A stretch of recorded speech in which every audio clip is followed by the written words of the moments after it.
Hi, I am Kaye Collier, a museum educator at Crystal Bridges Museum of American Art, and this is a close-looking exercise in your My Museum kit.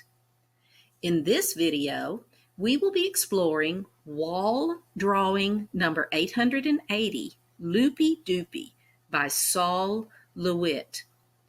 LeWitt was famous for his wall drawings. These are drawings in which lines are drawn and colors are painted directly onto the wall where the artwork will be displayed. Before we begin talking about this wall drawing, let's take a moment to let your eye wander all around the piece. Look carefully from top to bottom and side to side, paying close attention to all of the details you see. You can pause the video now to give yourself a few moments to look.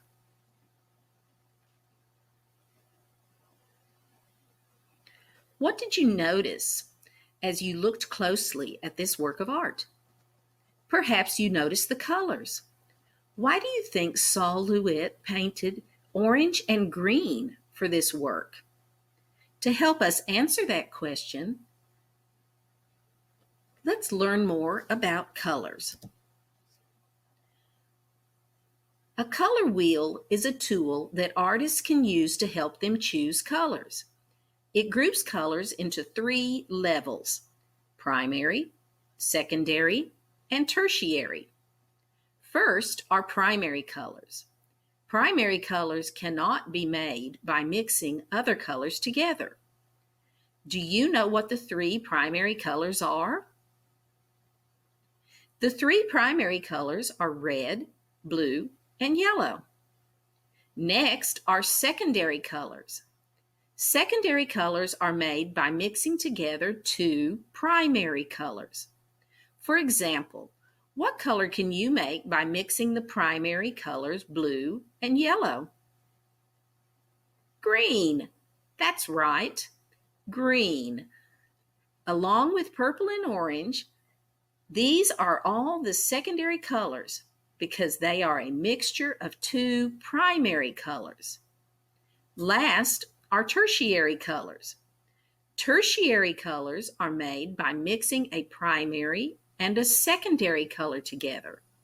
They have two colors in their names, like blue-green and red-orange.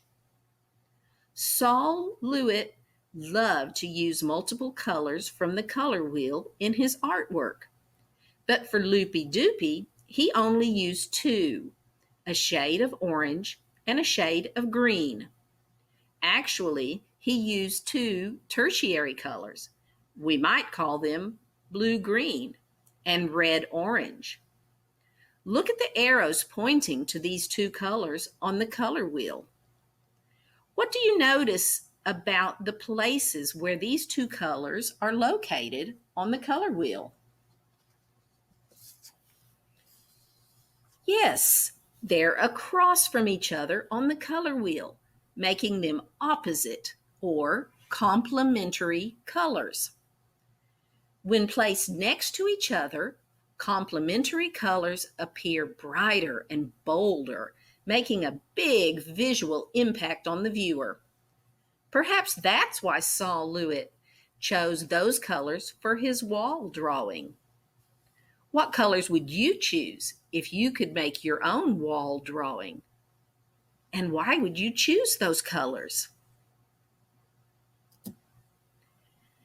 Besides color, what else do you notice when you look at this artwork?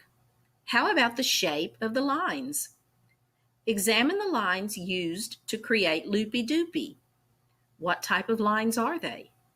Try moving your arms, legs, or whole body in a way that is similar to the shape of the lines you see.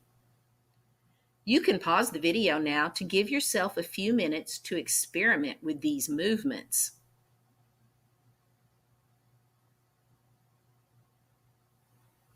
What kind of movements did you make?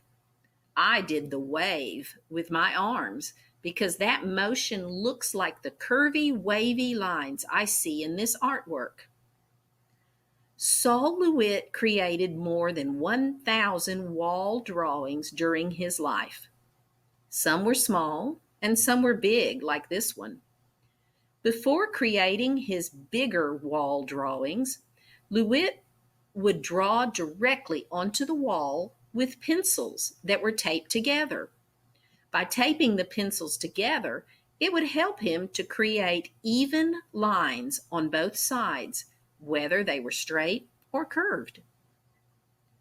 Want to know something else cool about this work? LeWitt didn't actually paint it on the wall himself. He is famous for his instruction-based artworks. For wall drawing number 880, LeWitt hired individuals to create his work based only on his instructions. He thought of himself like an architect that created the design but left the actual making to others. This type of art is called conceptual art because the concept or idea behind the artwork is more important than the finished product. We've been discussing wall drawing number 880, Loopy Doopy, by Saul LeWitt. To end, let's connect this work to our own lives. Remember, LeWitt's wall drawings involve drawing and painting directly onto a wall. Have you ever painted a wall in your own home? What was it like? Did anyone help you? How do you think your wall painting is similar to this wall painting? How is it different? Thank you for watching. Now please feel free to go to the art making video that is related to Loopy Doopy. Remember to keep in mind what you've learned here as you have fun making some interesting and wonderful art.